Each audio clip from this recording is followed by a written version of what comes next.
From KAMR Local 4 News, your local election headquarters, this is Politics Today. Coming up, heated discussions and tense moments regarding the future of the Amarillo City Council's outside legal team. A look back at what was discussed and several updates regarding the Amarillo Economic Development Corporation this week. We'll tell you about all the changes that were made. And they've got me and you opposing each other on camera multiple times. We have a differing opinion? No, we can't. How is that I'm just a political saying, hit job?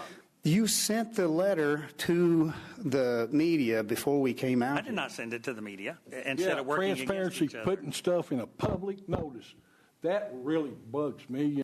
No, Wait, no, you got I ahead of the honor story. request You're a newsman. You're ahead of the story. You run and get it in the paper. I got to get it out. Thank you, Mr. Path. I think we're done with our questions. The hit job here is pointing to stewardship. It's not pointing to actual legal counsel, because we have legal counsel all over. You're not exercising this level of investigation on anything else. Why not? I mean, it's kind of sloppy on some of the uses of Hyde. I don't like it. I mean, it just doesn't make sense when we've got staff inside that we're already paying a pretty healthy salary. 3 hours into Tuesday's council meeting, a heated discussion and a pointed letter from attorney George Hyde, who's the outside counsel, about Councilman Les Simpson really set the tone for the two items on the agenda. Thanks for joining us this morning. This is a follow-up from our coverage last week as we continue to look into the city council's relationship with outside legal counsel. The first item during Tuesday's meeting was just a discussion about the city council's use of George Hyde's firm for legal counsel outside of the city attorney and some potential guardrails. During that discussion, Mayor Cole Stanley read the letter from George Hyde out loud at Hyde's request.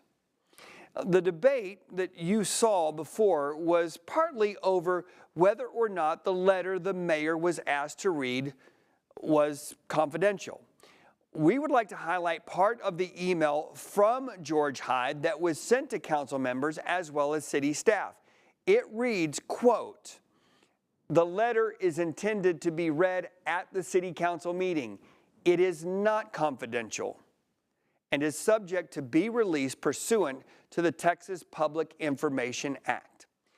Councilman Les Simpson also gave his own presentation highlighting his concerns during that discussion. We have both the letter and the presentation slides available for you. We don't have time to get into that today, but we do have it over on our website, myhighplains.com. So as the discussion continued, another presentation was made by the city manager with some proposed changes. Eventually, some protocols were agreed on, most of which were discussed by all council members. The mayor eventually said they should all agree to this protocol. You go to the city manager first and discuss the issue with them. If they can't provide a solution, they will talk with the city attorney.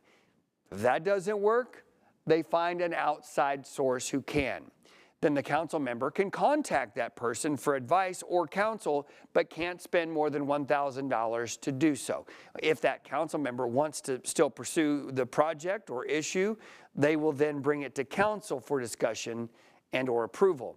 They did agree this should go into effect with the current outside counsel, George Hyde.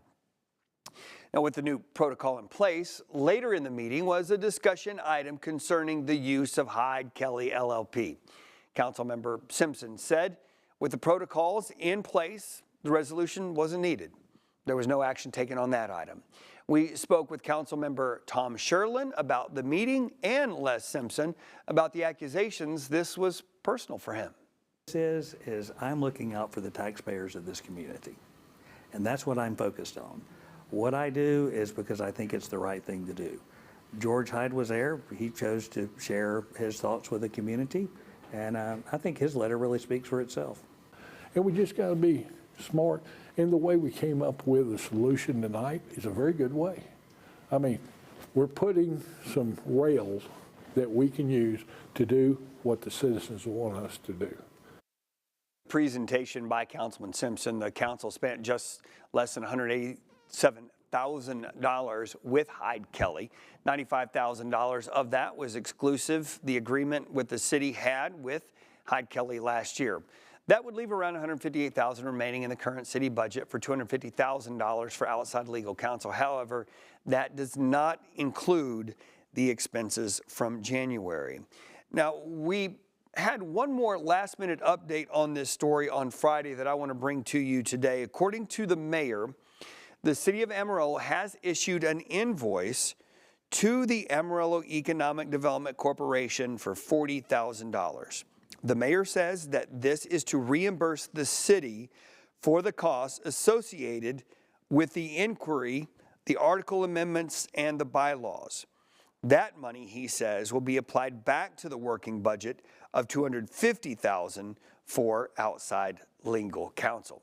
Okay, with that out of the way, we want to circle back to some of the discussion leading up to these changes in protocol. When we spoke to the mayor back on January 15th, we asked him if there was an issue with trust between the council and the city attorney. Here's some of Tuesday's discussion where that came back up and what the mayor told Politics Today producer Devin Singleton when he was asked about it. Let's just get it out there in the open. If we distrust staff, if we think they are completely inept, and we don't allow them to maybe show their ineptness or not do their job, well, that doesn't benefit the organization at all. We did not trust staff, so we had no trust with previous city manager. We had all sorts of things that weren't truthful. If we've got outside counsel, but we have inside that we're already paying staff for, why would we use outside counsel unless it's an expertise issue, it's whatever else? What about a confidence issue? It's nothing personal against Brian, but I'm saying like if you ask a question and it's a yes or no answer and you don't get that, Frustrates me to no end. right? So I mean, how do you rebuild that confidence in an attorney? There are some parts of that seem like we are going to Hyde more often. Is there, at this time or even over the past previous months, is there a trust issue with the city attorney that results in that? So I don't think so, because I don't expect the city attorney or the city manager to trust me. I expect them to respect the position and to work and do their job, and I think they expect me not necessarily to put my trust in them, but to work well and respect them and their expertise, and I do. And so our city attorney, is a general attorney, and he does this for a municipality for a living, and his level of expertise in certain areas, or the need for me to get additional education. You can't put it on the city attorney's performance solely. You got to put it on my ability to learn what he's trying to teach. Another thing we asked the mayor about prior to the meeting were differences in how Public Information Act requests were handled if they went through George Hyde, which is typical, or the city attorney. That is what it has been in the past. Well, one of the slides presented by Councilmember Les Simpson included an email from George Hyde that contained this, and I'm quoting here. After the city requested our invoices to release to the public in response to a Texas Public Information request, we have limited our entries to protect the unintended release of information to the public. In a later sentence, it says, quote, they essentially data mine the invoice to see what the city council is seeking legal advice on and what documents are being prepared to make a request for. The email goes on to recommend that this be avoided. Here's what Mayor Cole Stanley said in our interview about differences in how these requests are handled between George Hyde versus the city attorney. Take a listen. Would there be a potential conflict if, kind of as we've been presented, the lawyer who has more of a vested interest in representing individual council members, rather than the city attorney who's got the vested interest in the city as a whole being the one who handles those documents? No, so when we hired a consultant to help us go hire a new city manager, we needed to pull all of those documents and then provide those on those open record requests. Because it was the attorney-client relationship, either be it with McWilliams or with Hyde, though some of those are allowed to be held just because it's legal. Does the kind of logistics of what can be held or redacted change based on whether it goes to the city attorney or George Hyde? Not to my knowledge. Okay. So I think you have the same attorney-client relationship on Gotcha. both. You can see more of our coverage from Tuesday's meeting, the letter from George Hyde that was sent to Councilmember Simpson. Simpson's presentation, all of that's waiting for you. It's a lot to go through. It's at myhighplains.com. There are more changes on the way for the Amarillo Economic Development Corporation. Coming up, the big announcement from their board meeting on Friday.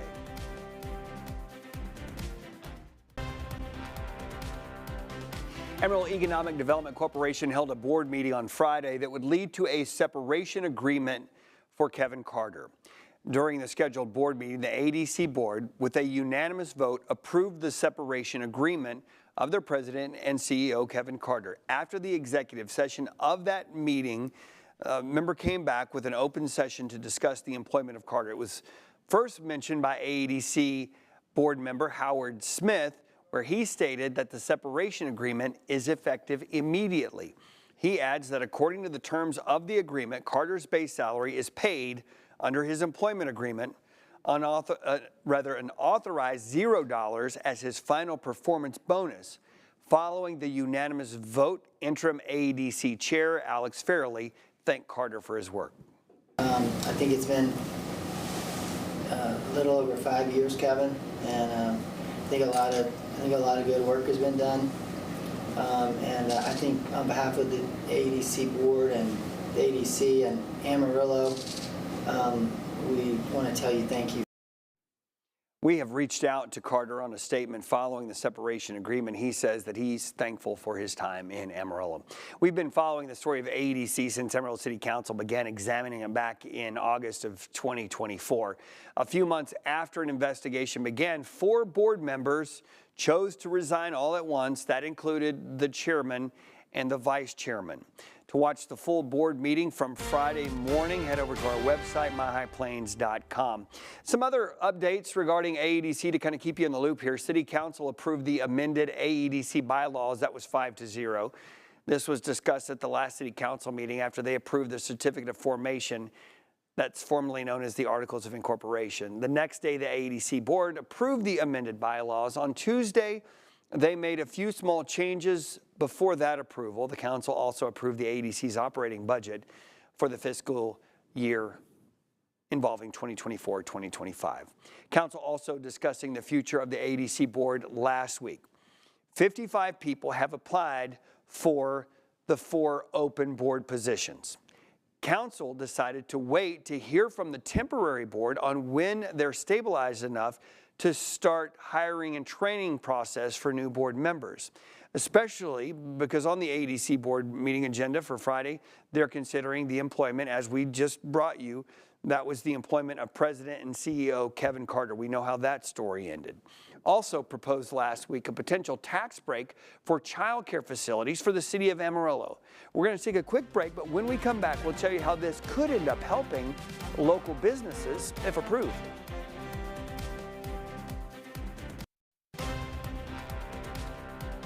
During Tuesday's Amarillo City Council meeting, council members also discussed the possibility of implementing an ad valorem property tax exemption for child care facilities. Politics Today's Maya Clark has details on how that tax exemption could impact you. Childcare is really the backbone behind our workforce. We have a lot of working families that aren't able to engage in the workforce if they don't have quality, affordable childcare. Interim President and CEO for Amarillo Area Foundation, Carolee Clay, shared that during the last legislative session, the state legislature passed a property tax exemption for child care centers, but in order for it to take effect, each municipality must adopt it for themselves. It goes into the tax assessment office. So a child care can apply for that exemption. There's a form they fill out that shows that they qualify.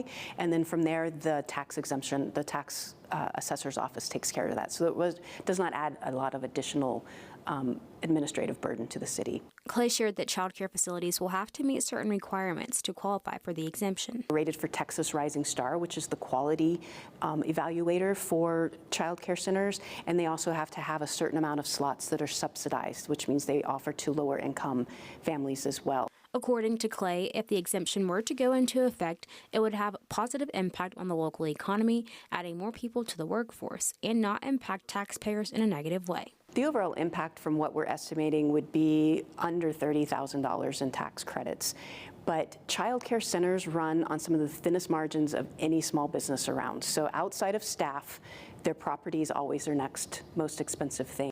With the cost being passed on to families, Clay shared less families could afford childcare, which will take them out of the workforce and contribute to the impending crisis for Texas's economy. If we can't get this backbone entity around our economy with childcare, it will affect businesses being able to come to Amarillo, it will affect businesses being able to stay in the state of Texas, and it will affect parents being able to engage in the workforce, which really impacts property taxes a lot more than this little bit we're asking to help child care providers. Clay says child care is also important because kids need to be ready for kindergarten, and ages 0 to 5 is when 90% of their brain develops, so they need quality child care to help those young kids. City of Amarillo is starting the process of moving into their new city hall. The utility billing department and the vital statistics department are among the first to make the move. City Hall is located at 623 South Johnson. Grand opening for the public set for February 25th. Texas is sending more troops to the border. Coming up a little bit later, we'll take a look at the latest border response from the state. Welcome back, everyone. More Texas soldiers making their way to our southern border. Governor Greg Abbott directed the Texas Military Department to deploy 400 additional soldiers and other resources to assess federal partners.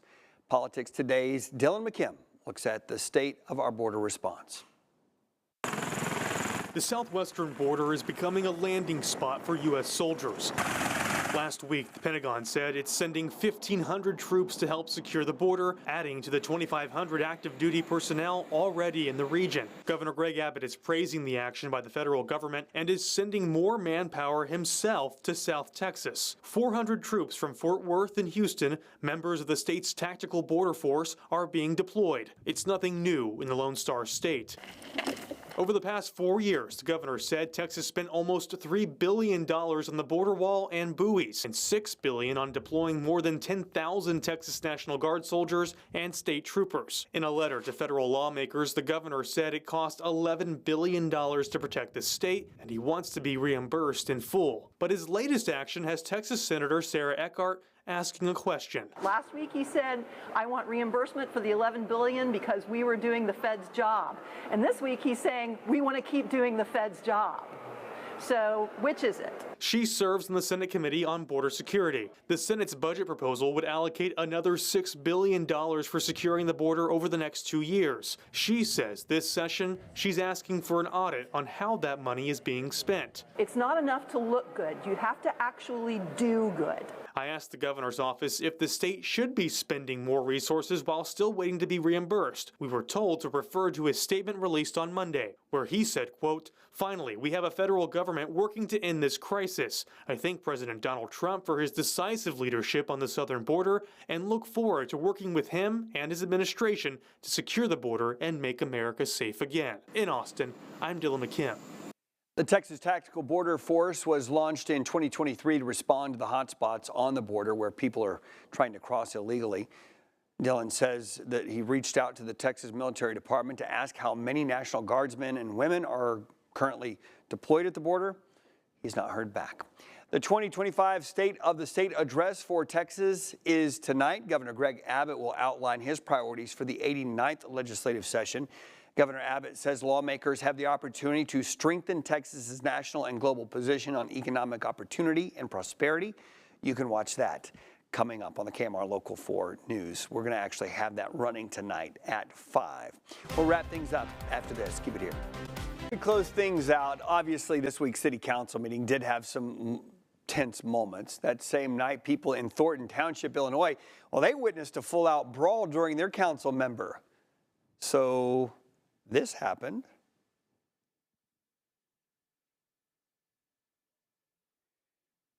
We had to leave the audio out because we didn't trust any of the words being tossed out during this meeting. That wasn't the only thing being tossed around.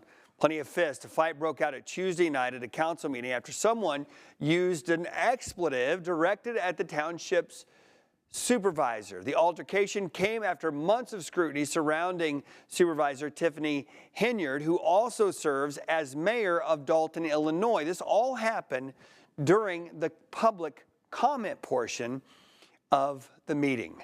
Healthy debate and discourse good? That, not so much. We appreciate you staying up with us. Remember, you can always find more on our website, myhighplains.com.